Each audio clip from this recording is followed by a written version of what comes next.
Welcome back to UCM Veterans Voice, a podcast sponsored by the Military and Veterans Center at the University of Central Missouri. My name is Garrett Fuller, and I'm joined by my co-host, Dewey Baugh, a certifying official at the Military and Veterans Center, Andy Shaw, a junior studying physical therapy, and Kenny Wall, a graduate student studying to be a college student personnel administrator. Today, we have a very special guest joining us. Dr. Chris Stockdale is the Associate Dean for the College of Education here at UCM. Previously, Dr. Stockdale served for 4 years in active duty for the Army as an armor crewman and another 2 years in the Army Reserves. So first, I'd like to turn it over to Dr. Stockdale and ask how he got into the Army. Well, that's a great story. I think when I was maybe 13 or 14, we had a family meeting. The only other family meeting I remember was when we found out Mom had cancer. So these were sort of serious moments in my family. And so my parents were seated on the couch, and then my older sister, myself, and my brother were in chairs sort of facing them. And then I think my dad started the conversation something like, well, we only got enough money to send one of you kids to college. It's not going to be you two boys.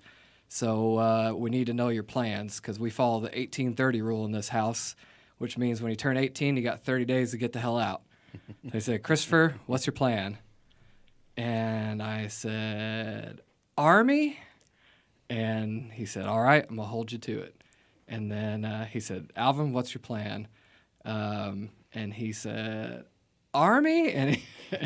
And my dad said, all right, I'm going to hold you boys to it. And on my 17th birthday, we had a birthday party, and a week later the recruiter was at my house by invitation of my parents, and he brought the paperwork, and they basically signed me over to the Army, and that's sort of how I got into that. 13 years old, you made that decision.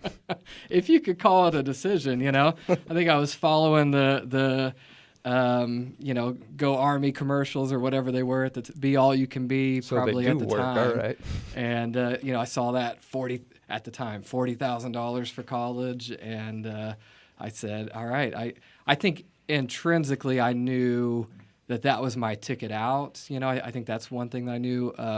Like a lot of other veterans, I came from a very small town, 1,400 people, and I lived, 10 miles outside of that. So there weren't a lot of either employment opportunities or educational opportunities or anything else. And so being from a low-income family, and then like many other veterans, then I sort of saw the military as one potential pipeline, and that's what I took.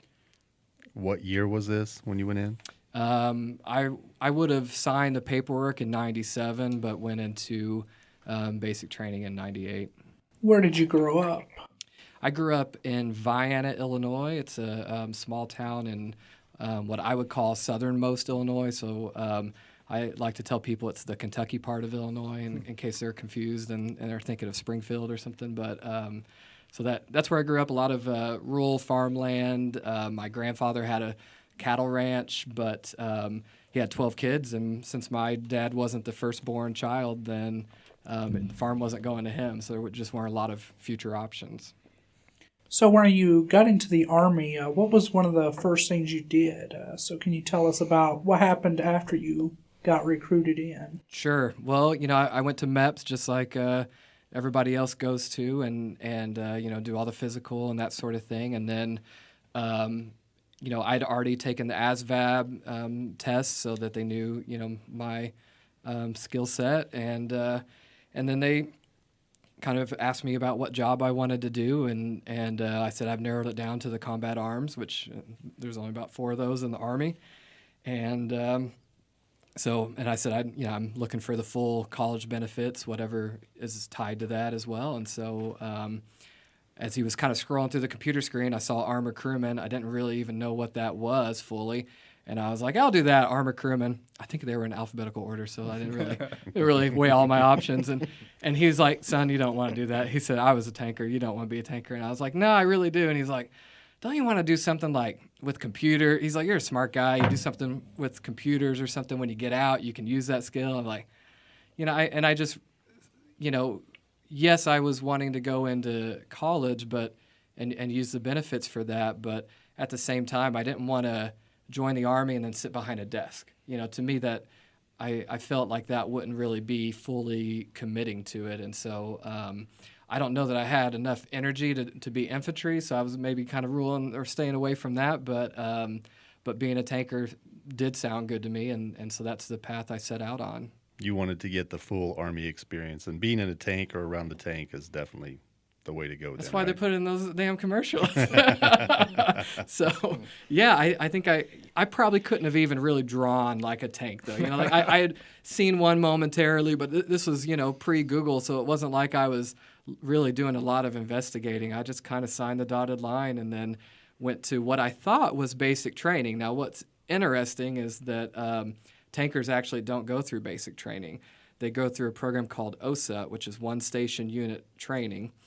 And so because the tank is a very highly complicated piece of equipment, it's basically like having a fighter plane but on the ground. So there's some benefits there. If something goes wrong, you're still on the ground and not going to, crash out of the sky, although I have crashed a tank before.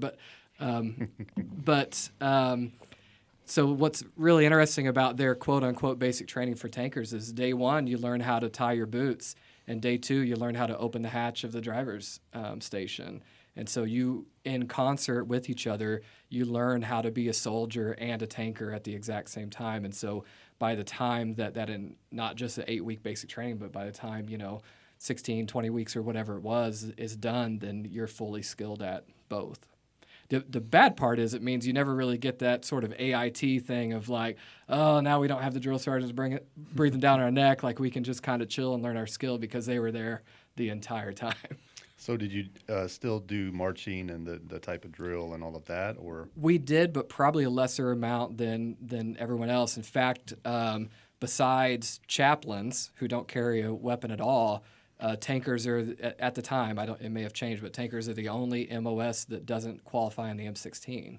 They don't fit, at the time, we didn't have M4, so they don't fit inside the tank, not in all the stations, and so you're not assigned one. We did one morning of familiarization with them in case you're ever, on the battlefield and pick one up or something, and other than that, then you have a M9 pistol strapped to your chest, and that's all we had up until way later in my service, and M4s came out and we began to incorporate those. But yeah, we did no qualifying with M16. So where were you first stationed or deployed to? I was first stationed in Germany. So a little town called Friedberg, Germany, about just a little north of Frankfurt. Of course, I didn't know. I probably could barely have pointed to Germany on a map, but so I was stationed there, and I actually remained there for the entirety of my active duty enlistment. have you been back to Germany since? I have not. I really want to, and of course, I tell all these stories, and my wife, is like, oh, it'd be great if we could kind of go back and see it. Of course, the base is no longer there, and with that, the town, the kind of face of the town has kind of changed a little bit too. But I traveled around a lot, and I learned German, while I was there, and then I had to learn a foreign language in college too. So then I was like, I might as well actually learn academic German rather than the sort of street German I picked up by watching The Simpsons and walking around Friedberg. But I would love to go back. Actually, a lot of people I know that have served in the military have actually been stationed in Germany, so it's kind of odd because of that. And what was your favorite part about Germany? I mean, I loved every part of German culture, and I think maybe even particularly so because I was in a small town. So you have like the bakery, and you go there and get like all these great like pastries and the nice crusty, European bread, and so that was great. And then you go to like the meat shop, and you just get like some cool local meat or whatever. And you go to a fish shop, you go to a cheese shop. So I mean, I really immersed myself in the sort of German culture as well. In fact, some people thought I was German because I didn't necessarily dress. I wasn't wearing like white tennis shoes and a baseball cap, or something. And so and I think what was kind of key, I bought my glasses like on the German economy too. And so Germans tend to have a particular style of glasses, and so so people would like ask me for directions, but I spoke okay German, so I was actually, and I knew the town, so I was able to give them directions. And so I really loved all those aspects. The parts I didn't really enjoy as much, I mean, we were just in a high training environment, knowing that Germany is often used as a staging area for the Middle East or other conflicts that can pop up, and so we just spent more time in the field than most other folks do. And then in Germany, when we go to the field, it's always winter, and it's always 2 feet of snow followed by a foot of mud underneath, and the tank gets pretty cold depending on what your role is, and so those were maybe the less appealing aspects. You were only in for 4 years? I did 4 years active, and then I did follow it up with a couple years in reserves. While I didn't see myself doing a career in the Army, when you enter in at the age of 17, then it's sort of it's the only adult life that you know. And so I think I saw the reserves as kind of a way to, I knew it was only 1 week in a month or whatever, but I think I saw it as a way to kind of hang on to that identity or that security blanket just a little bit longer. And probably when I left, it was because I probably no longer needed that. I had, transitioned in some way to the university and felt comfortable there eventually. So how did you eventually come here to the university? Oh boy, that's a really long story. I knew from a young age that I wanted to become a teacher, and so I maintained that concept my entire time in the Army, and so I ended up being really good at being a tanker, and so and I was kind of a jokester as well, so people really thought I was joking that I wanted to be a teacher and I was just going to get out after my first enlistment and go to school. I mean, they thought I was a lifer and that I was pulling some big prank on them, and like I literally had to go to guys and be like, please say goodbye to me. I am literally leaving. You will never see me again, maybe. So they thought it was that last minute stuff. So so that was kind of interesting, but I kept with that plan, and I ended up doing my teacher certification at Southern Illinois University, which is really near where it's the closest university to where I grew up, and so it was what I knew, and I went there. And then I got a job teaching high school English out in Central California, and so I taught both at a traditional high school, and I taught for 3 years on a Native American reservation in a 2-room school. So we had only freshmen and sophomores there, and I taught English and social studies on my side, and then my colleague taught math and science on his side.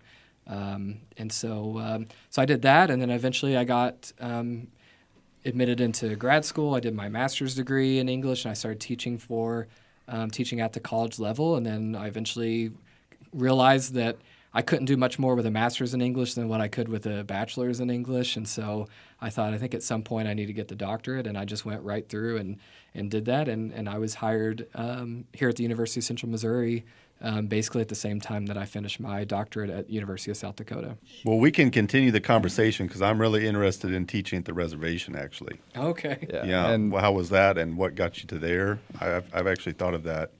Yeah, I had never thought of applying to teach on a reservation. I mean, I obviously living in that area, I saw the casinos and reservations out there. But the first year that I taught high school, I worked with pretty closely with a school counselor, and I'd have students that I needed to send with her. We worked together on some things, and she left because she took an administration position, and I didn't really follow where that was or whatever, and so then I kept teaching at that school. And about a year later, then I got a call from her, and she's like, "I got a job for you."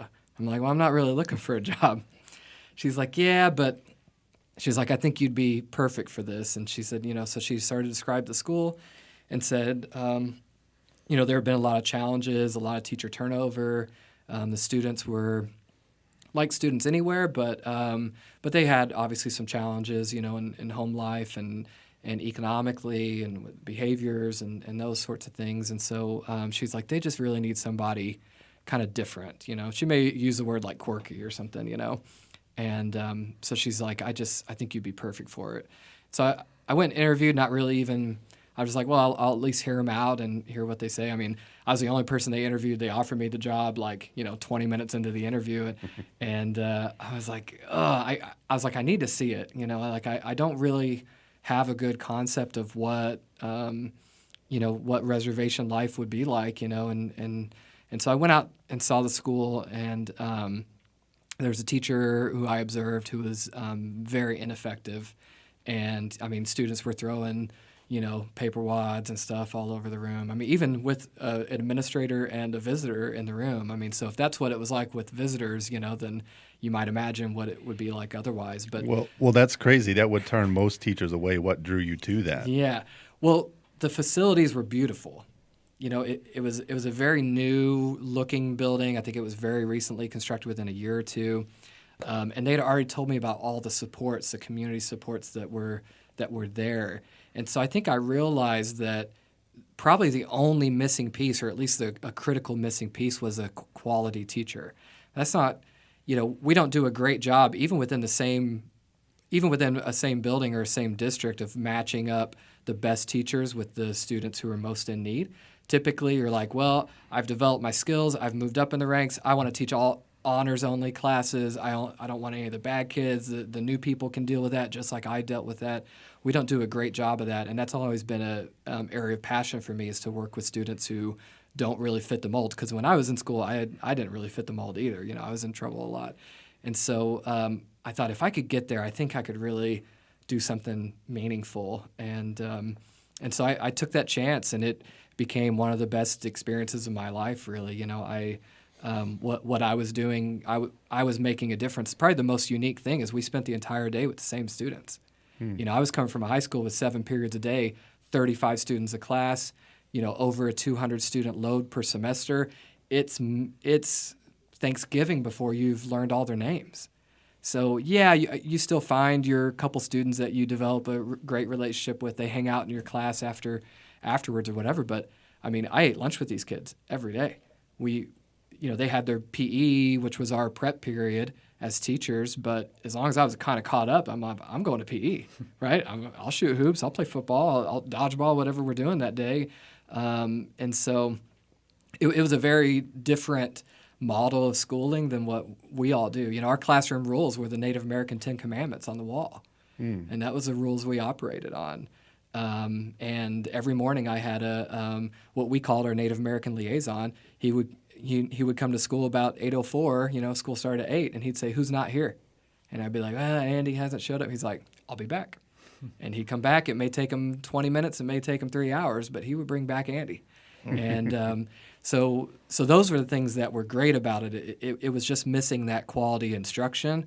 Someone who could really hold the students accountable, show them lots of love, but say, "Yeah, I love you, kid, but gosh, you're screwing yourself up right now, right? And here's what's going to happen if you continue down this path, right? It doesn't mean that it doesn't mean you're a terrible person, but your choices right now aren't great. So let's go back and look at these." So yeah, I was teaching English, I mean, I'd have to go in and say, "All right, who wants to do Shakespeare today?" And you do that, but I probably taught way more life lessons than I did, grammar.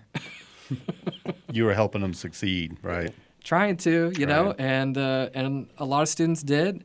They started that school for freshmen and sophomores because the reservation, like most reservations in the country, are very isolated. And so if the students missed the bus, then they missed the whole day of school. It wasn't like they could just walk in later, or the parents who may be working, or they may not have a parent who can bring them in, then they miss an entire day of school. So I had high school students who could not read. Who were not literate. So the school you were teaching at, that was on the reservation or off reservation? On the reservation. Okay. Yeah. But it was a regular state-funded school. It was just what California called a necessary small high school. When the recession hit in 2009, which leads to the rest of my story, it was no longer deemed a necessary small high school, and so it closed. Yeah, I was going to ask what took you away from there. Yeah, so I received a pink slip, and I was laid off the same day that 30,000 K-12 teachers in the state of California were laid off. Right at the height of the recession, the housing crash hit California harder than a lot of other states, and so I realized that, okay, I'm certified, I can apply for a job, but if there's an open English teaching job, I'll be applying with 300, 400 candidates, and it's hard to stand out, if you don't know anyone in that district, and so I was just really looking at the odds and saying, wow. So at that time, higher ed was a much more stable environment. Now we're seeing enrollments drop in higher ed and budget cuts and those sorts of things. But at the time, it seemed like a relatively stable, direction to go in. And so I probably would still be teaching at that high school if it had not closed due to the recession. Yeah, do you keep in touch with anybody there, or? I don't. The reservations tend to be, really insular and some of the folks, they don't travel outside of that, and they really keep even some of their online presence just a very close-knit community. And so I try not to be intrusive to that in some way. And obviously, if a student tracks me down, now or then of course I'll respond and catch up with them. But it hasn't been a very close connection. Mm-hmm. Rolling back to shortly after you got out, you came back to Illinois, right? I did. And small hometown college, kind of like UCM. Yeah. At the time, it was a little bit bigger, but yeah, relatively small town, that sort of thing. Okay. And you said you were in the reserves for like 2 years, so I'm assuming that you were doing school and reserves at kind of the same time? I was. So, when I got out, then I'm like, I'm interested in the reserves, but I was like, I really don't want to reclassify and learn a different MOS or something, so I want to be 19 kilo. I want to stay a tanker. They're like, we got you, right?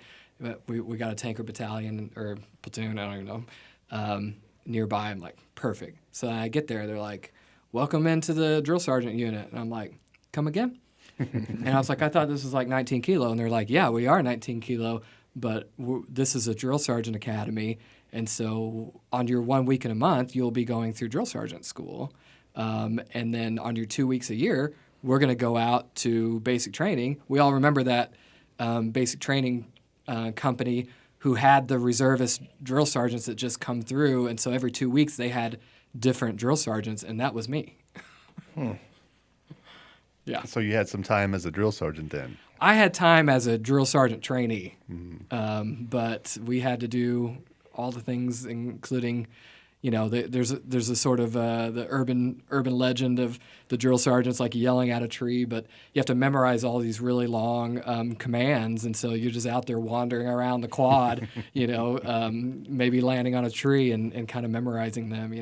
The first position, which I will name, explain, and demonstrate, is the position of attention. The position of attention is a key position for all stationary facing and marching movements. The command for this position are fall in and attention. Fall in is, you just go on and that's oddly enough, that's the main part of drill sergeant school, is memorizing all the movements and the things that the trainees are supposed to do. And all the other stuff is supposed to just come secondary nature. You just remember how you made your bunk when you were in and how you marched to the chow hall and that sort of thing. So how'd that help you with your transition? You said you were kind of in the reserves to hold on to that piece of you that was the Army, and you eventually let it go. But I'm kind of wondering, at what point was it like, okay, it's a part of me, but it's no longer an active part of me? Yeah, I think because of my sort of upbringing, being college bound, even though, I said I wanted to be a teacher, but, we just weren't like a college culture kind of family. And my school, really low income, really small high school, it wasn't, most people were just going to go work for their dad's auto shop or whatever. I mean, my first jobs, I was an excavator. I changed tires at a Western Auto. I was a framing carpenter. So that's where I'm from. It's that sort of blue collar mindset. So I didn't really, I didn't yet see myself fitting into the university culture, and trying to figure out what that day looks like. And I liked the regimented day in the military. They tell you what to wear, when to show up, when to leave. You know, if you don't leave fast enough, they yell at you, right? You figure it out. And so going to the university, it's like, yeah, you can go to class, or maybe not, or maybe you get a job. I don't know. And I'm like, okay, that's unnerving to me. So, you know, that 1 week in a month, and, you know, someone gets in my face and tells me what we got to do and what to wear and what to bring. And then, and I like that. I still like that. Don't you guys? Yeah. Yeah, occasionally. I mean, Yeah, not, occasionally, yeah. not an everyday occurrence. But Not to the level the military was. yeah, I'm with you. Yeah. But- I want to go back to, you talked about how joining the Army was going to get you out of that small town. So why did you choose to go back there? Boy, that's a great question, you know. I honestly felt like I kind of owed it to my family to come back. So for my 4 years in Germany, I didn't come home once. Because you get, you know, you earn leave, but as you all know, you don't just get to use that willy-nilly when you want. You know, like, hey, I got 30 days saved up, boss, I'm be gone. Mm-hmm. And it's kind of a seniority thing, how long you can even be gone, and you know, the new guy doesn't get to be gone at Christmas and that sort of thing. You got to stay back. And so it's really, there are, you know, restrictions on what you can do. And so I was looking at, you know, options like, do I go back to Southern Illinois for 7 days, or do I go to Paris? And I went to Paris, and I spent a month in Poland, and I went to Denmark, and I stayed for a month in the Canary Islands. And so I knew I would not have those opportunities again. So, but because I did not literally see my family for 4 years, they did come visit me toward the end.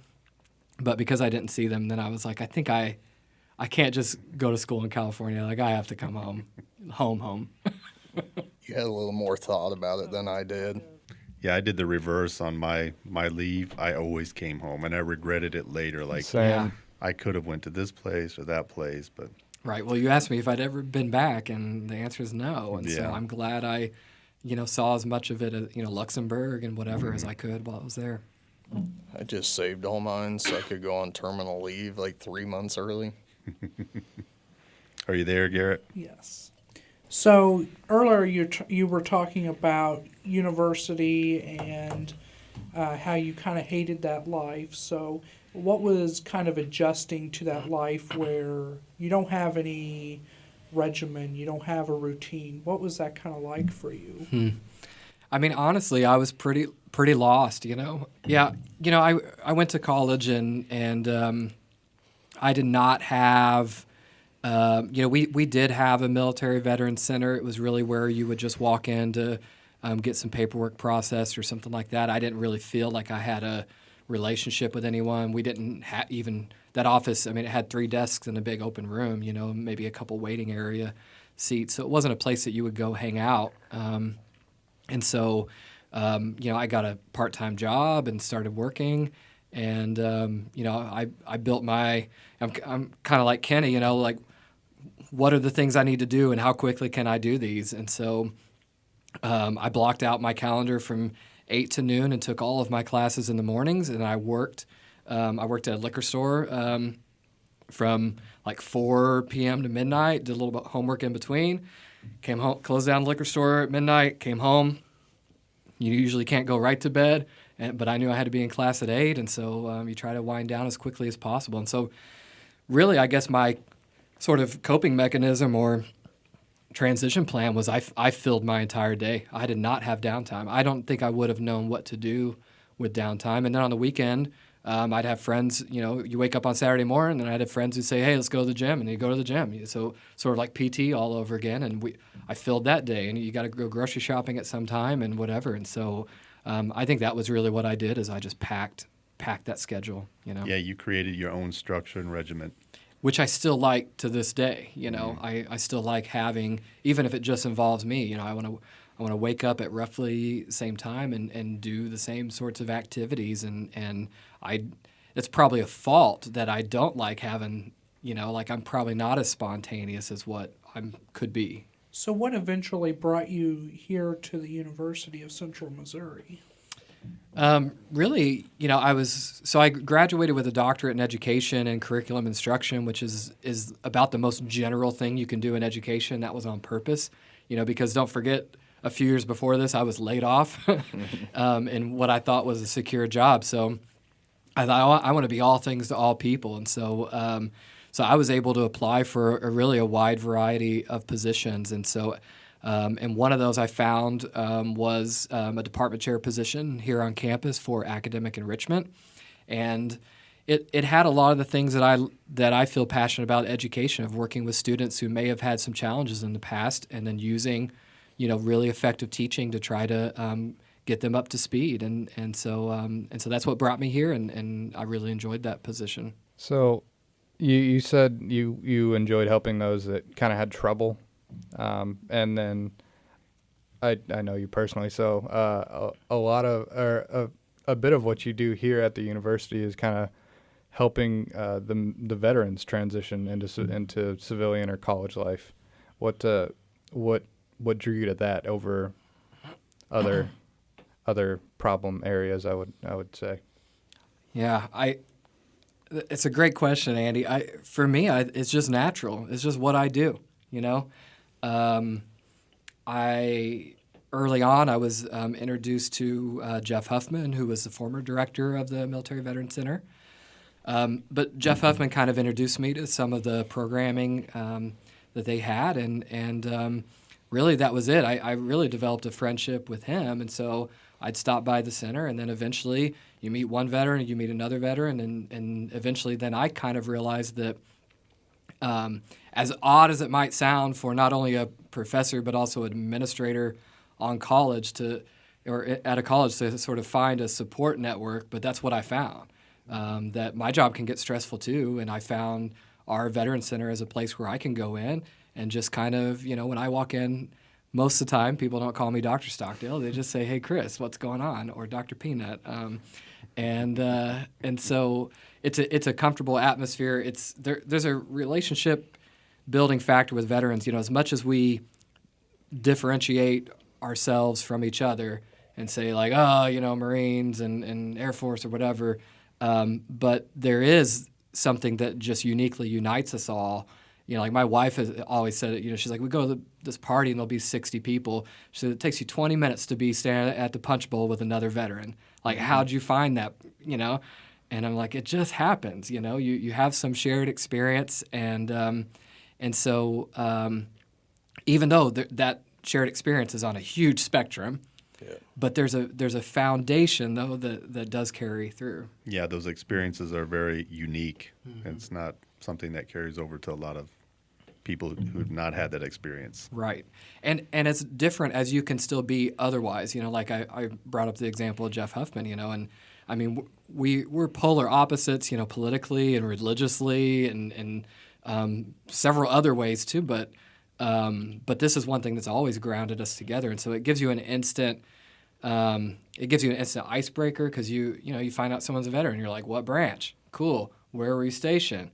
Awesome. How many you deploy? What was going on with that? Right? Like, and what kind of weapon systems were you working on or whatever. And so we have the shared language. We know kind of the beats, and I think there are other cultural elements that other people who play in bands or something have, like, oh, you're in a rock band too, like what do you play, like what, and so we just have that as a culture. And I don't know that veteran culture is a very widely recognized sort of body, but if you look up the definitions of a culture, right, that there's often it involves certain like dress, certain language, customs, songs. We have all that. Yep. So to me, it's a shared culture. Agreed. Well, it's funny, like when me and Andy, both serving in the Marine Corps, and countless times he's like, man, like your Marine Corps experience was so much different than mine, but we still have so much that's shared that it's like, when I'm talking about something, even though he didn't live that, he still has a very good idea of what it was.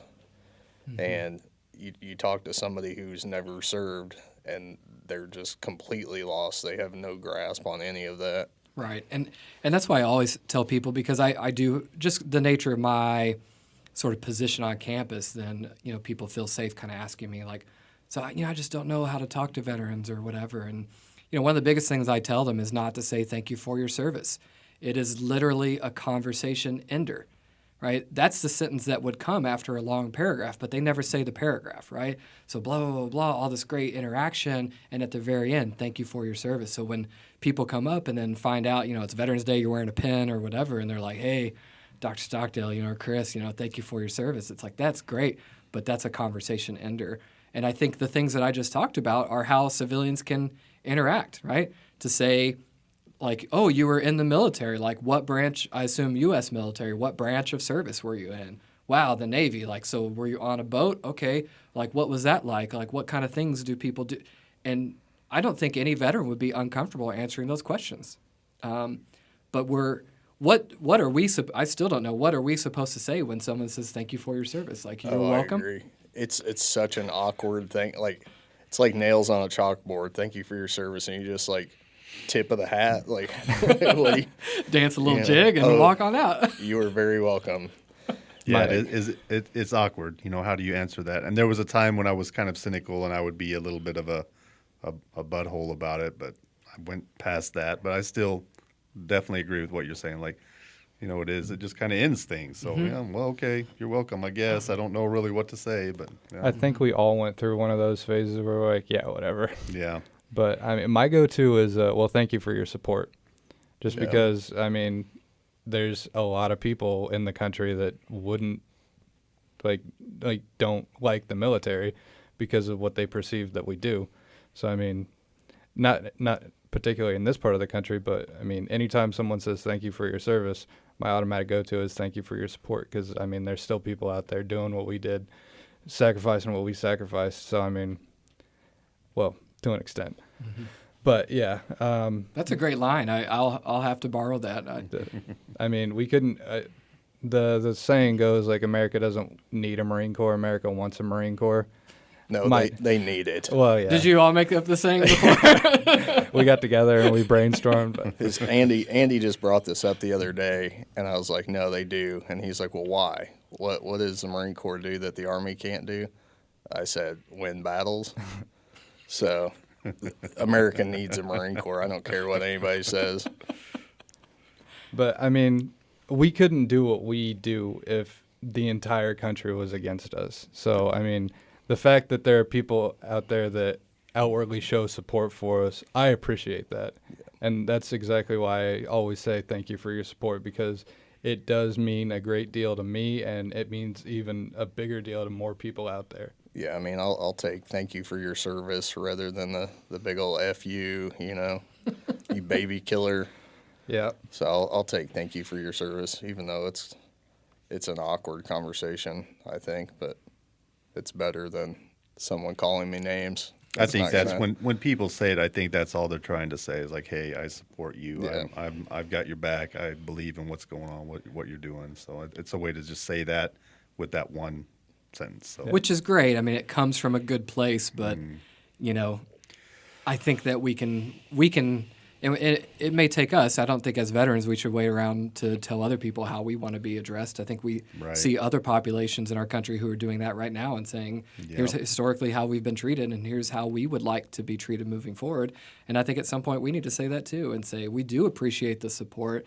A couple years ago I attended a Veterans Day ceremony here in town at the American Legion, and they were honoring World War II veterans, and so they were calling up different names, their branch, and then their MOS or kind of what they did, and they called up this old timer, and he was a tanker, and it was kind of a somber ceremony, but I didn't give a damn. I just stood up and I gave this dude the round of applause that he deserved, and kind of whooped and hollered a little bit, and so then I went up to him, and man, he was at Battle of the Bulge.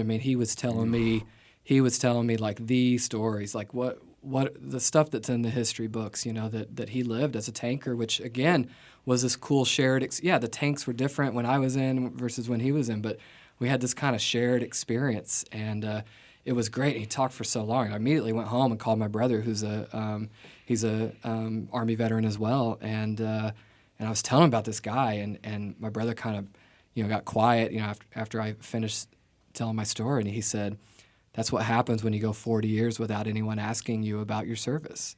And that's what I think is that I'm not saying every veteran is just itching to tell their story, but man, hang around that Milvet Center for a little while and you can't get them to shut up most of the time. So I do think that, typically at a younger age, they had this very life-changing experience, and to keep that encapsulated is probably not good for their mental health, number one. But number two, I think they want to everyone's greatest want in life is to be accepted, right? That's all we want. We want that over other things, even to our own detriment, right? But so I think that veterans are sometimes hesitant to share their stories because they don't know how it will be perceived, when you're like, yeah, we were launching rounds over that hill or whatever, and you only say things like that in certain company because you don't know what people might perceive. Like, what were there any civilian casualties or whatever, and so it's like those can be important questions, but we haven't, as a society, been able to create a safe space to engage in those kinds of conversations. But I think at least asking people about their service. I think you make a really good point that it was a very important part of their life, usually at a young age, and that's something that can be locked away for a long time. And then, just to ask the questions about it, share it. It doesn't have to get into the politics of it, but just that experience for that person is important to them and shaped who they are probably today. And it's a great way to just let that out, share that. Right. I think the acceptance part of it is kind of a big deal too, because not like you said, not everyone's out there itching to tell their story, but for me personally, it's because I hadn't accepted my own story. And then once I got around other veterans, because whenever I got out, I was very cynical, kind of like the whole, I don't really, thank you for your service, Thank you for cool, your service. I don't care. Yeah. And then, once I started engaging with other veterans, I found that acceptance for myself, and I'm a heck of a lot better mentally because of it. So now I'm more than willing to share my story with anyone else, because just your willingness to do that kind of brings that out in others. Right. And it kind of helps you work through your story, like you don't just get out and be like, oh, I have this great story that I want to tell people. And for me, there was a lot. Luckily, I didn't go 40 years without it, but if I hadn't gone to college and had a military and veteran center with all these vets hanging around, who would I tell my story to? There's certain things I tell my wife, and then there's certain things I'm like, I don't want to burden her with that. She's not going to look at me the same. But I can come in the Mill Vet Center and be like, hey, Andy, I want to talk about this deployment or, whatever happened on this. And so I can only imagine, holding on to some of that stuff for 40 years and what that's like. Because, I think that's kind of what held me back on my transition, was not having that support network to work through that. So. I struggled with it for 2 years. You struggled with it for 3, 4 almost. Yeah. And now that we've gotten out there and told our story, we're both a lot more productive members of society because of it. Yeah, you guys are leaders in the vet center. Yeah. Yeah, and I think it just comes down to, I understand what that struggle is like. So if I can do anything to help someone else not go 3 or 4 years or 10 years or 20 years struggling with that, if I can catch them right off the bat, welcome them in and make them feel like they have that camaraderie that they had in the military, then if I would have had that, it would have just been a lot easier for me. So I try to give that to other people. Agreed. So it's actually pretty interesting to hear about that, because whenever I've met a veteran or someone that served our country, I always said, thank you for your service. So it's interesting to hear that that's not always the best thing to say, because it's a conversation ender. Well, I probably have a little different reason, and I'm sure we all have different reasons why it kind of maybe pushed a button. For me at the time, it was more political. I'm over that, but it also, I think Chris has made a good point. It's kind of a conversation. It's like you just say that, oh, you were in the military? Well, thank you for your service. I'm like, okay, great. Yeah. There we go. It's like one of those things that you're like, I don't know what to say to you. Yeah, So, like, what do you say to someone, especially somebody that has like visible injuries? You know, you're looking at somebody with their legs blown off. Like, what do you say to them? Yeah, thank you for your service. Yeah.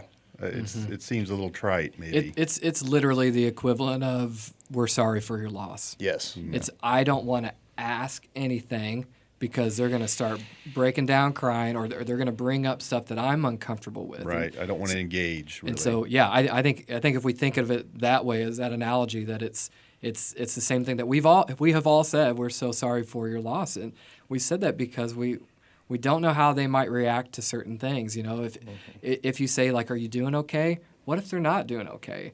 And wouldn't that be a great thing for us to engage with someone who's not doing okay and be that shoulder for them to cry on, or say, we've got resources we can point you to, or just tell me what's going on, but we don't do that. If we think that they might say that they're not doing well, then we just say, I'm so sorry for your loss. And I think they're in the same boat that we are, you know, like we don't know what to say back to it. I don't think they know what to say to us. Like, what questions do you ask? I remember getting home and like my grandma crying because she asked me how it was, and everyone was like, don't talk to him about it, you know, and she started crying. I'm like, no, like, you can I'll tell you what I want to tell you, but like, don't feel bad for asking me questions. And I just think people are so scared to step on toes and ask the wrong question that they just don't ask anything. And that's what I loved about teaching high school, because the kids didn't care. You walk in, they're like, out of the mouth of babes. oh, right? yeah, high school babes. Yeah, they're like, you're in the Army, Stockdale? Like, did you kill a bunch of people? And you're like, that's a complicated question. So let's unpack that a little bit. But purposefully, I would engage with those sorts of questions and have real discussions. I always taught, you know, because I always taught poetry in my classes, and I would always teach like a war poetry unit using often poems that I had written myself about some of my experiences, which I did not. I didn't lead with saying like I wrote this. You know, we'd read the poem just like we would anything else, and then the students would be like, "Whoa!" And then we'd start to unpack that poem and have this literary discussion. We're like, I think this person may have whatever. We go through this whole thing, and then at the end, I'm like, so I wrote that. And like, I mean, you'd have students like break down in class because it brought it home to them.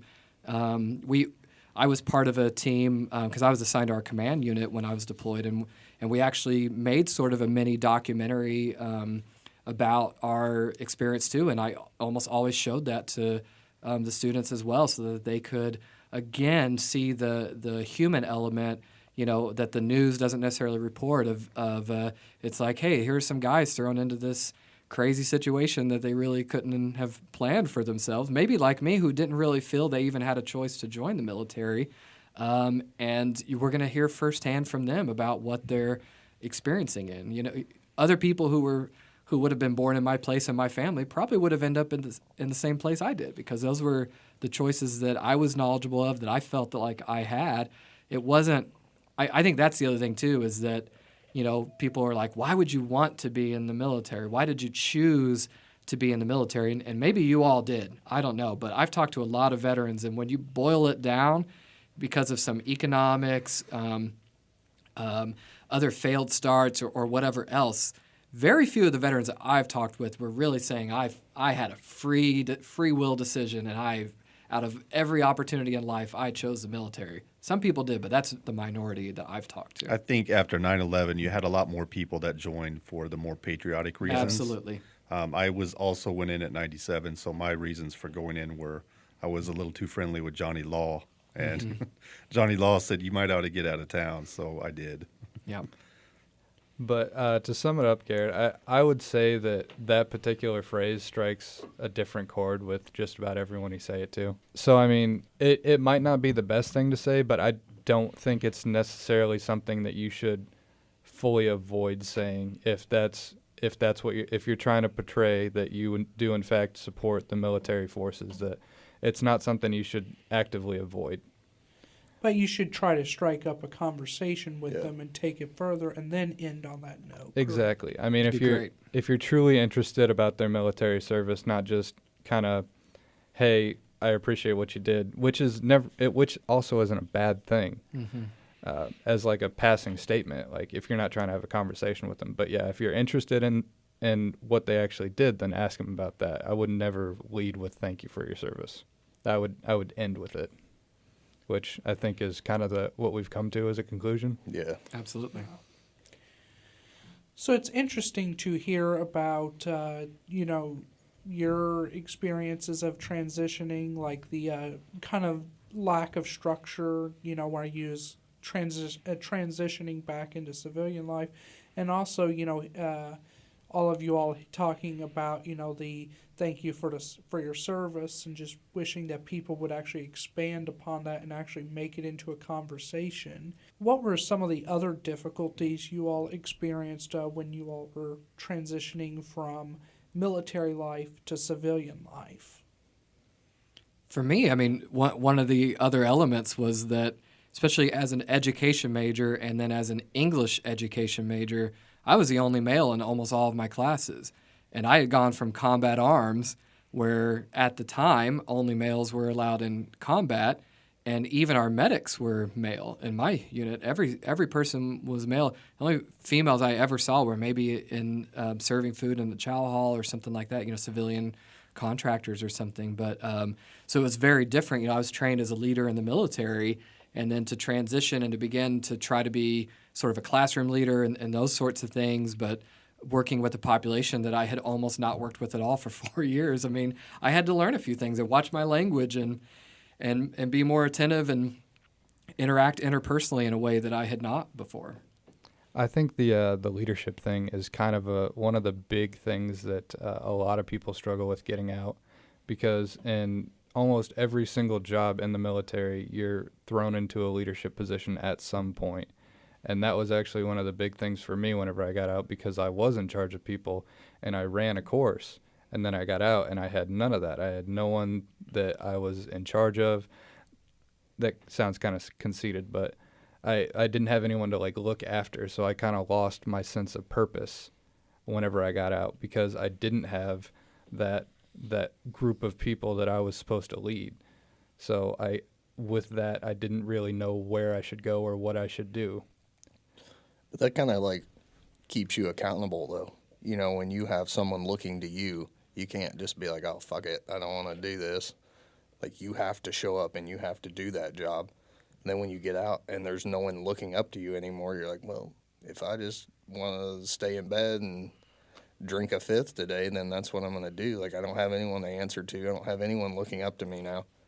I think that's a huge point. That brings up a good point, the difference between an extrinsic source of motivation or versus your intrinsic, where you're actually self-disciplined and you do things because you're going to do it for yourself, versus that structure in the military where it's coming from the outside source. So, but obviously we're all here, so there's some level of self-discipline that you gain somehow. So maybe that's something we could expand on.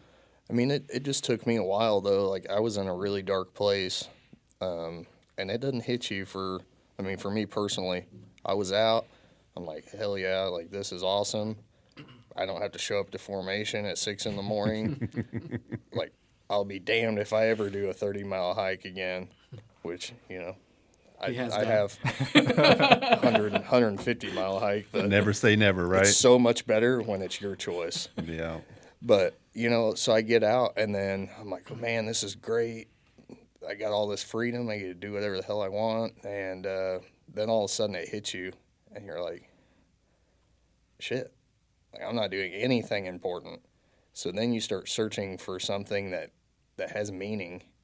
And I'd say it probably took me a good year and a half to really give a shit about anything. I hated everyone around me, because I felt like my reason for coming home was because, I kind of felt like I owed it to my family, like Chris said, and I didn't really have anything better. So I came home, but then I started hating them because I was unhappy there. So all of my unhappiness, I kind of wanted to push on everybody else. And one day I was just, I've had enough of this shit. I'm tired of feeling sorry for myself, and I'm going to do something about it. And so, college is the route I took, and even then it took me a little bit after that to really get through that. But that I remember like clear as day, just one day waking up and being like, this is not the life I want to live. And for some people, you know, they don't make that adjustment. They turn to other. They never have other that ways wake up that morning where it comes to them. And yeah, But I mean, like, you hit that point where you're like, enough is enough. Like, I'm not going to live my life this way. And I think that's kind of that crossroads where a veteran's going to either take their life or they're going to do something to make their life better. And depending on how rough that journey has been and the resources they have around them, maybe dictate which road they're going to take there.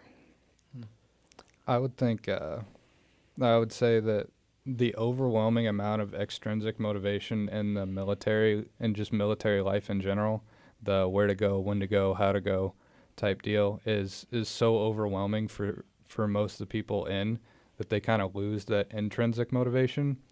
And like Kenny did, he kind of had to work through it and find that intrinsic motivation again because he lived 4 years with an overwhelming amount of extrinsic motivation that he didn't know how to be motivated to help himself.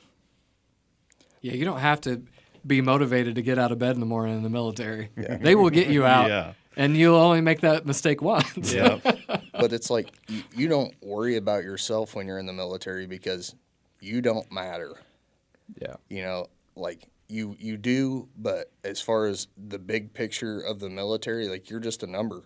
And you realize that pretty soon, and you're like, I'm just a piece of this puzzle. Like, if I die or whatever, like, they can fill my spot just like that. I would say you matter in a different way. It's not your individual, like what you as an individual person matters, but what you do matters to the guy next to you. If you're doing your job correctly, Yeah. then you're making sure that he's able to do his job. So that matters in a different way.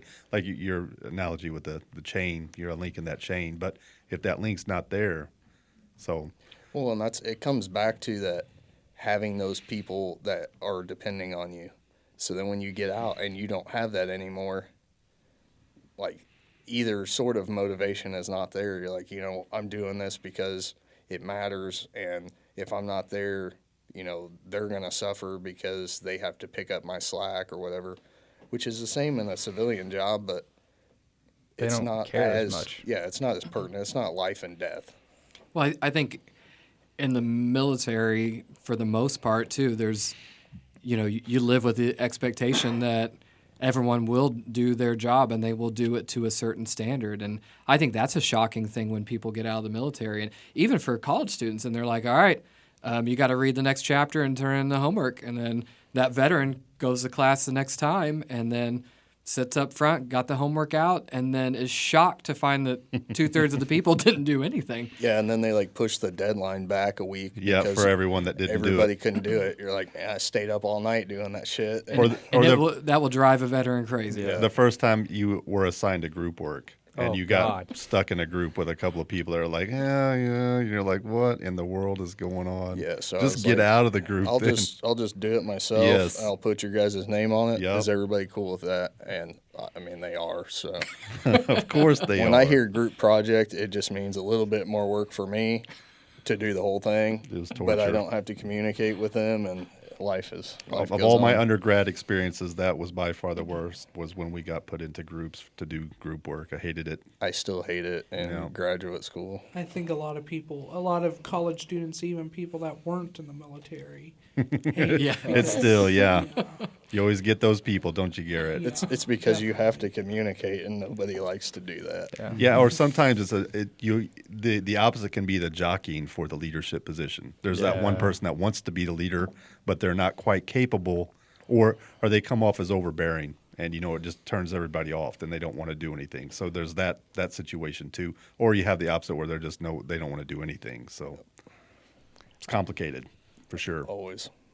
I mean, going back to the whole standard of work thing, you were saying like you had people that depended on you, right? And I mean, that's kind of what it really turns into for a lot of military folks is like, you don't really care about the mission. You're worried about the person to the left and the right of you.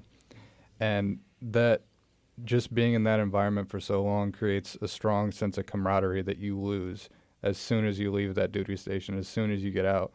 And you go from having your friends around you basically 24/7 to being by yourself or with just your wife. And it's probably one of the harder things about the transition, I would think. Or I would Because say. it's like when we say friend, you know, that's such a subjective term, and like I talked about in my introduction, my idea of family and friends has changed dramatically because of my military experience. But my whole thing is like, you're losing a brother that you might not see again for another like 40 years. You know, maybe you guys decide to meet up when you're old and crusty, or maybe you never see him again. But I look to them as my brothers the same way as I look at my blood brother. They mean that much to me. And so then like one day you're like, all right, I'm going to say goodbye to these people and I'm never going to see them again. And it's a really tough thing to wrap your mind around. And, you know, I think Andy touched on something that's also backed by research. Part of it's just the time that you spend with those folks. I think there was an article that came out in the Wall Street Journal this week that talked about like how long it takes to make a friend, you know, and it's like, you know, 25, 30 hours, like which is a lot of contact for just civilians who are interacting in a 1 hour class or, you know, who maybe work together but not super closely, but, you know, interpersonal interactions for 20 or 30 hours and you'd have what you consider a friend, right? All right, now stretch it to 200 hours, which is when they say you can make like a best friend, right? Add up basic training. You hit 200 hours by the end of the first week, right? And that's just basic. We're not counting deployments and whatever else. And so I think that very few adults of that age, college is the only thing that's close, and it's just not anywhere near the contact hours. You know, I mean, I was on a tank for 4 years, and you have a tank crew of 4 individuals, and we would go days without seeing anyone besides our wingman's tank, and we wouldn't, besides over the radio, we wouldn't even interact with them. So I actually had less of a difficult time with group work because if you can't work with 4 people, then your life will not go well. And those people, you're literally, you know, when I was a gunner on the tank, I mean, your headrest is your tank commander's knees.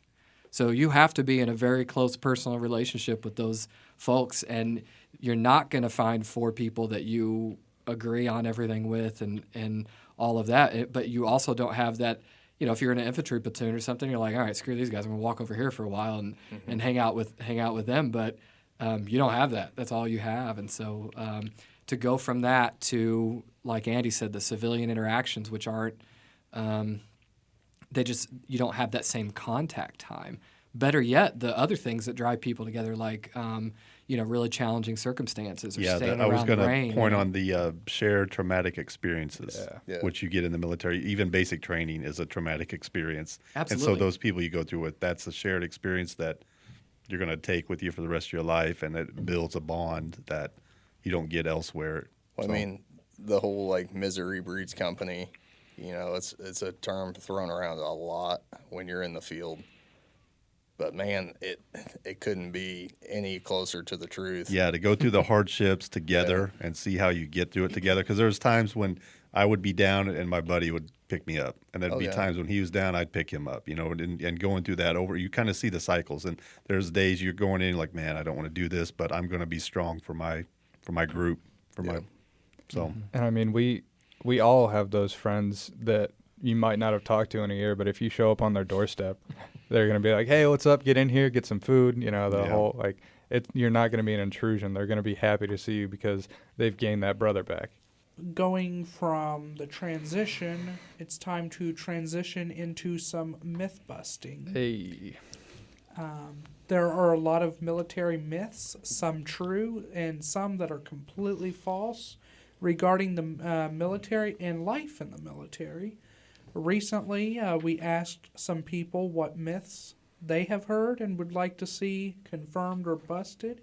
So, the first myth on the chopping block is military training can't be applied to civilian jobs. Who's got this one? I'll start it if you guys don't mind. Go for it. Yeah, go for it. I say bullshit.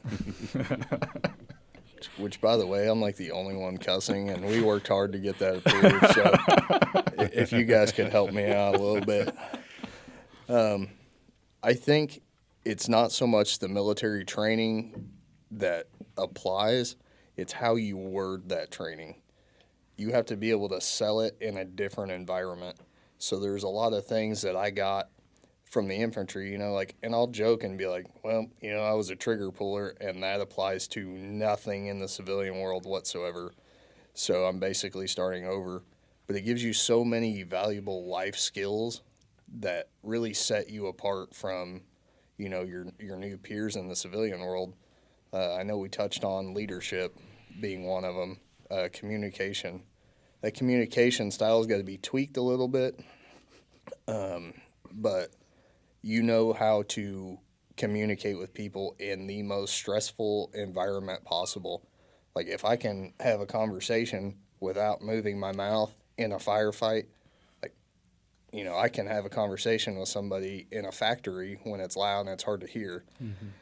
Mm-hmm. So I think there's just a lot of valuable skills that you get, and you may not realize it until you're put into a situation where you have to kind of call back on that. Like, I don't stack bodies anymore, but I still use a lot of those skills, you know, so. I think for me, it's the ability to adapt and think on your feet, and that's what I often see, especially when shit hits the fan. So I'm trying to help Kenny out here. I appreciate it. And this happens to me even here on this campus in my daily life. You know, about a month ago, faculty member runs into my office, and you know, I just saw a student go into the bathroom, and entire face was covered in blood and whatever else, right? And I've just been, since I've worked here, I've been this magnet for folks running in and saying, like, we have not an academic emergency, we have a real life emergency, and there's just something about military training that not only you're able to act in those situations, but I feel like people are able to sense Crisis management. Management. They're able to sense that, and so immediately I'm like, let's call public safety, and I'm going to go in and check on the kid, and then I need some paper towels. We got a nosebleed, you know, whatever it is, and you don't. Because you've been in circumstances where if you hesitate even for a second, people die. And so you even train that way. You know, when we train with blanks, we're not, you know, shooting them up in the air and making jokes. And all right, Andy. In the Army. In the Army. You guys don't eat crowns. So. That's right. And so I think there's a very serious nature. You know, we always said train like you fight, right? Yeah. And I've applied that to civilian jobs where, you know, if we're going to do something, let's try to do it the right way from the beginning, and then having great systems in place, and then being able to think very quickly on your feet when real life emergencies occur. And I just don't always see that from other people without that training. So I would think that in this room, I'd probably was the only one that gained any type of skill that would be marketable in the civilian world, because ordnance loader, weapons loader, infantry, tanker. Not a whole lot can apply to the civilian world with any of those jobs, but like there are jobs in the military that will teach you skills that you can use in the civilian world. Like we have people that are purely dedicated to administration stuff. And then I was a linguist, so I got to learn a language. It was a useless language, but I could probably find a way to market that skill in the civilian world. So when you look at those skills, you know, if you get a job that directly relates to a civilian career, do you think it's harder for them to transition into that career? Because it's not, they're going to face all the same things that we are. You know, like this is how your life has been structured for 4 years or 20 years. And then you're going into a career where you're expected to have that knowledge base, but things do not run the same way. Regardless, it may be the same job, but it ain't run the same way that it was run in the military. So do you think it's harder for them to adjust, or for somebody to just wipe the slate clean and go into something that they have no knowledge on? So I think that they should, I would say probably like partially wiping it. So, I mean, there's a lot of skills that you would learn that could translate. So say admin, you know how systems run, you know specific systems in the military, and then you get out and they're like, okay, we're running this system now. Well, you already have kind of a base knowledge of how certain things are run, so you can kind of use that and translate it over to the civilian world. And I think there's quite a few different jobs that kind of have that potential.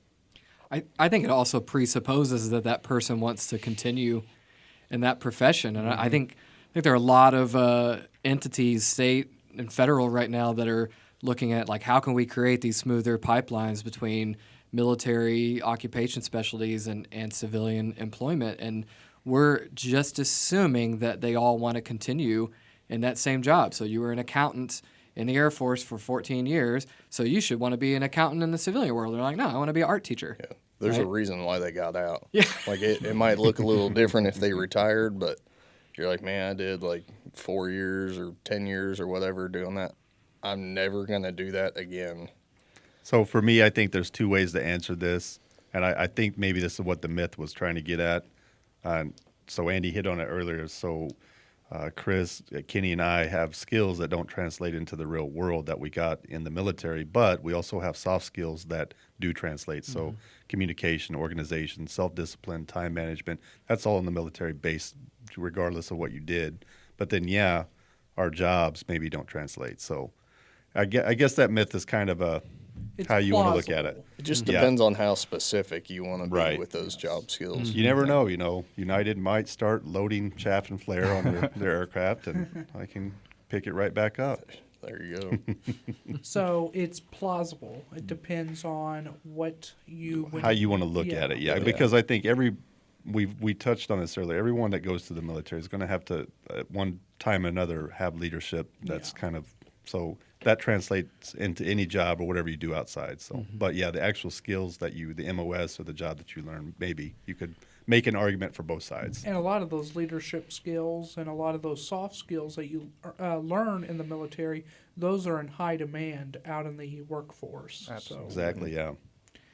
So our second myth that I chose is, since we have an ex-Army guy here, Dr. Stockdale, maybe this is a great question. Someone said the Army is the best branch. Would you agree with that, and why? You submitted that question, didn't you? Of course he agrees with it. I'm wearing a T-shirt right now that says the Army is the best branch. No. Be all you can be. Yeah, I think every branch has its function. When I grew up, we all played in the woods playing Army. We didn't play Coast Guard, But I think as you actually get into the service, you see some differences between that. Marines notoriously have very rigorous training, both in basic training and even in garrison. When they go out into the field, we know that they're often going to be the first folks in. So I don't think you'll find a whole lot of Army people who are like, yeah, we better. Our basic training's tougher, and like we could be the first in, but we'll let them go.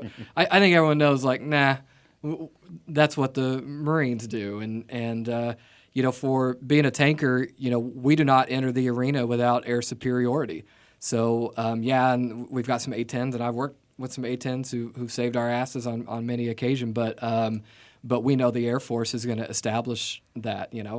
When I deployed to Kosovo, it was preceded by 60 days of Air Force activities primarily, and so for me, I think that even most people in the Army wouldn't say it's the best branch. I think they would say it's kind of the go-to general that most people think of, and then I think they see a lot of the other branches as having a specialty that maybe selfishly they may say complements the things that the Army does. I've heard the argument too at the Army that they were the first. So the Air Force is spawned Came from the Army. Right. So yeah.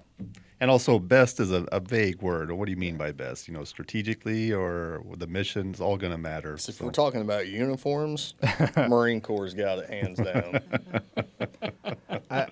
I've personally never been a huge fan of the interbranch fighting. I obviously was a part of it whenever I was a younger Marine, but I mean, I deployed basically out of an Army base in support of Air Force.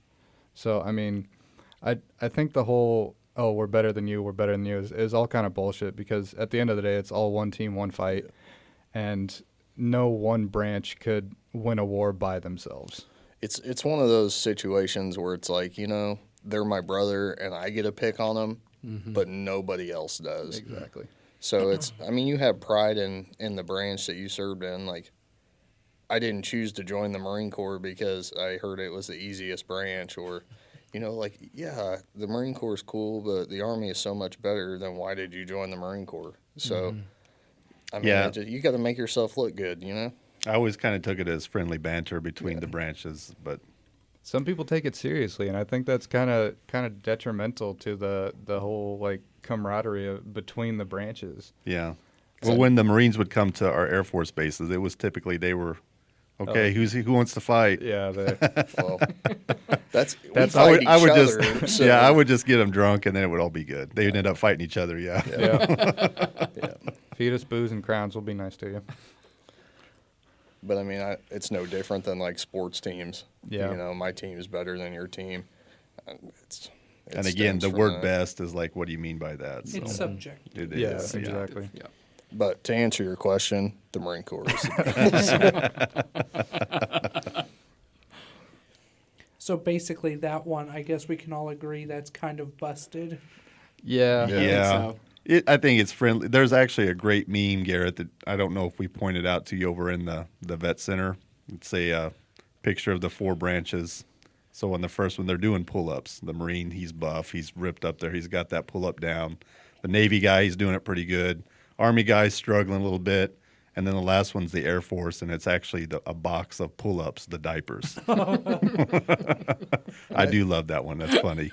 And I just want to say that I don't understand why the Marine Corps has to do 20 pull-ups. Like, you're only going to pull up one time to get yourself over a wall or something. So Because you guys are the best. that You is said it. the dumbest standard ever. What if you got 20 walls in front of you, Kenny? Huh? What are you gonna do then? Like me, since my last name is Wall, and the Marine Corps doesn't go around, they go through. So if I'm pulling up over one wall, like I've had enough, and we're gonna blow it with some C4 and be done with that nonsense. We got any other myths? These are fun. We do, actually. You can always like cut this and add it in. You got to give me the juiciest one on there. I wanna start some fights. Well, let me see. What the, When we submitted sent this out, we got like a response within the first 2 hours. I had like 6 or 7 responses, and I thought, man, we're gonna get flooded with these. Yeah. And the next day we got to 10, and then it just stopped. That was it. It's like AT applications. All those motivators. We had Oh, like yeah. 7, and now we have 10, and then Yeah, like within the first day it was 7, and now it's like 3 more in the last like 5 days. We'll put up the posters, and then that'll drive some more, and then I'm just gonna pester the shit out of people until they. We can hand out boxes of crowns. so here's one for Dewey.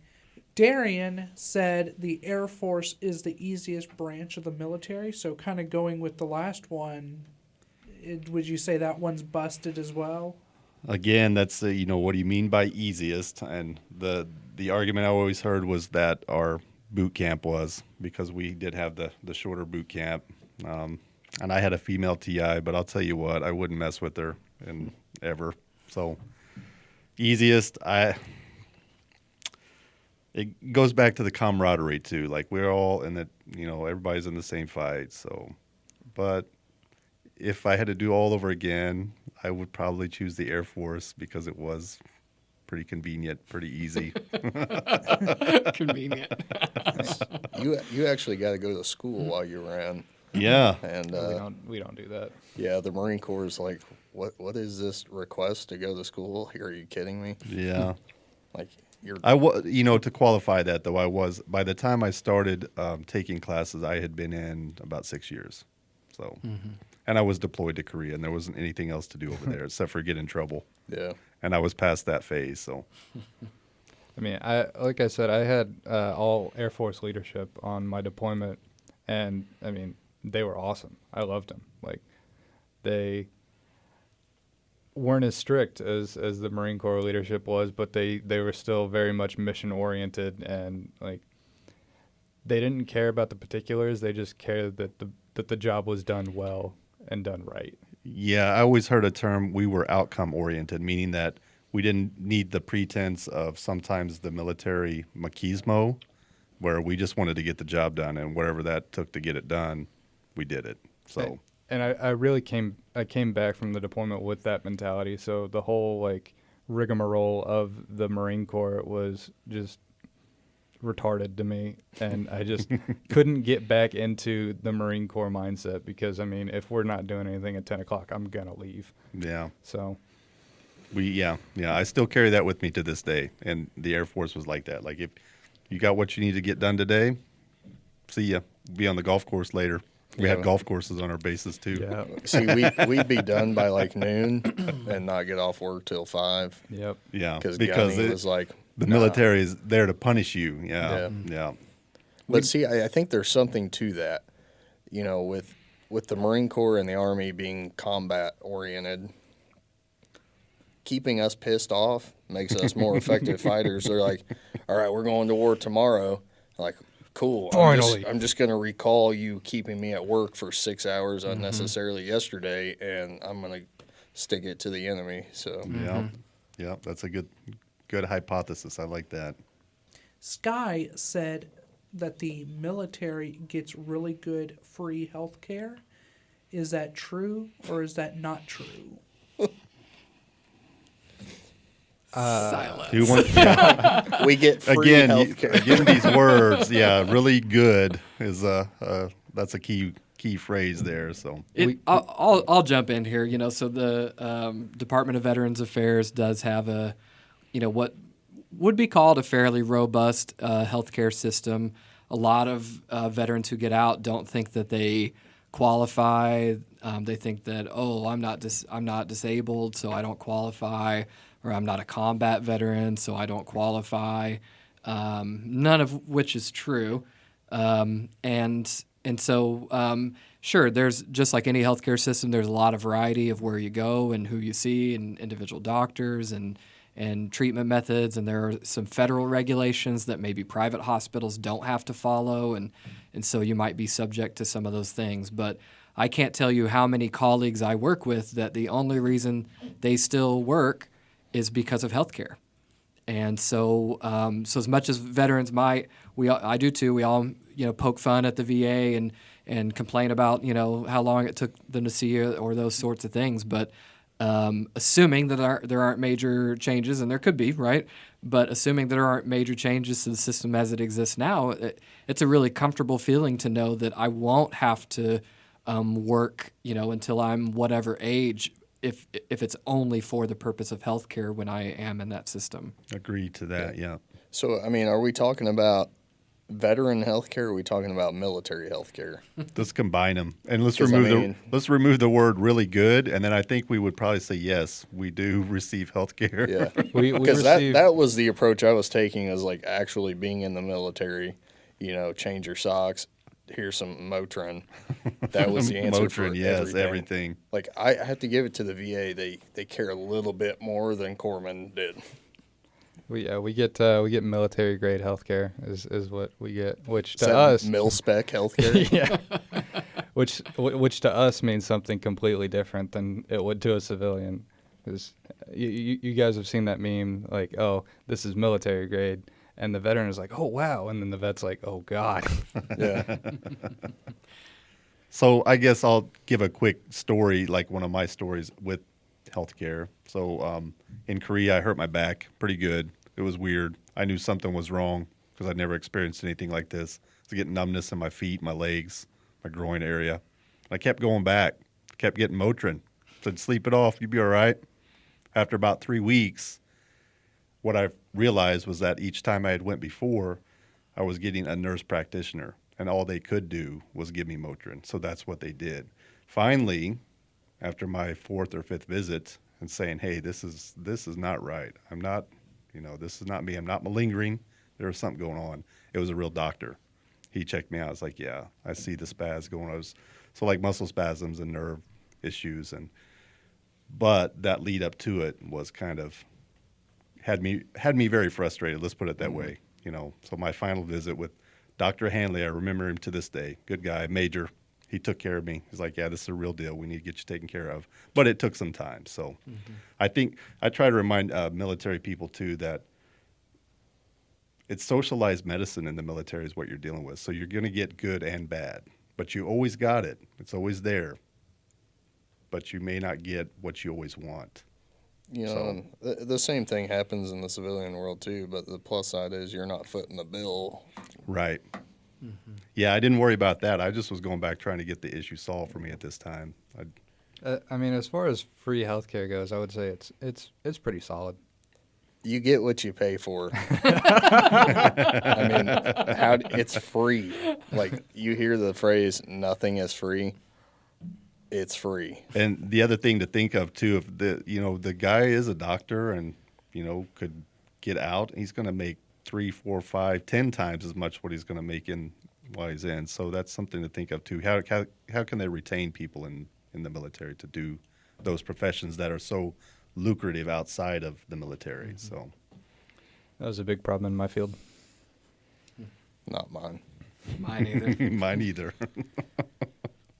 They gave us bonuses to stay in.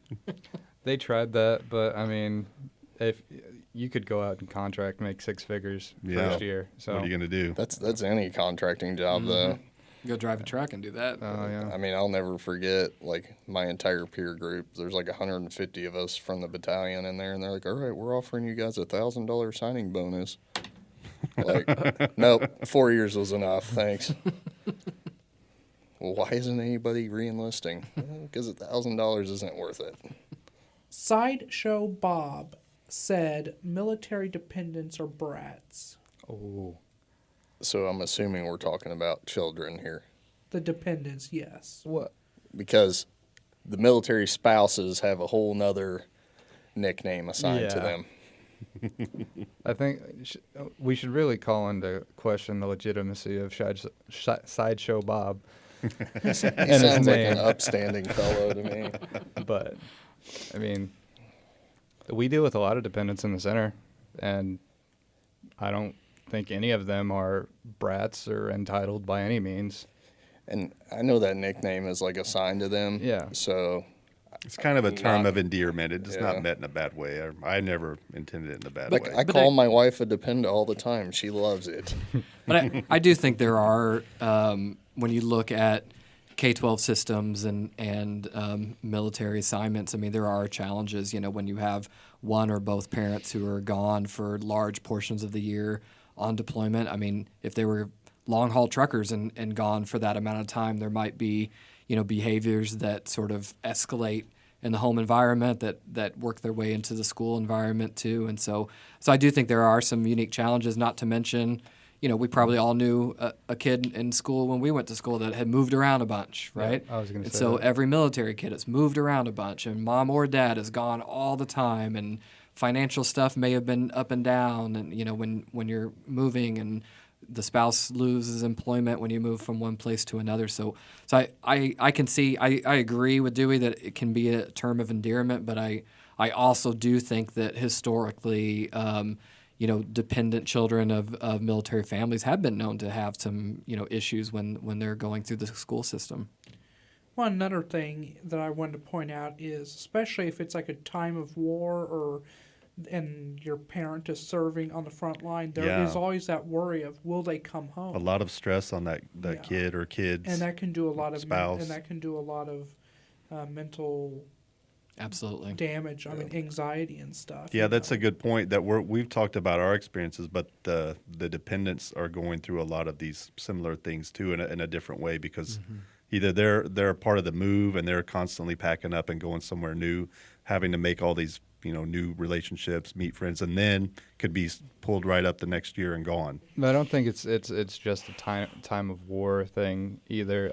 I mean, there's a lot of deployments that are out there that are dangerous. Just the nature of what we do can kind of result in death at almost any point in time, especially in certain MOSs. That's So- a good And when point. you're a child, you know, you don't necessarily understand. Yeah, you can't differentiate. You know, and I think constantly wondering, like, is this going to be my last year at this school? Like, there's never any certainty in the military. That goes for the service member and the dependents. Yeah. We should have found a military dependent to kind of talk to them because is James. Hey, yeah, there's James. What's your take on this, James? I mean, in my experience as a dependent, I did move around a little bit. Luckily, I was kind of on the tail end of my dad's career. He was stationed in California for 9 years, so basically most of my life up until he retired, we were in the same place. So luckily, I didn't move around too much.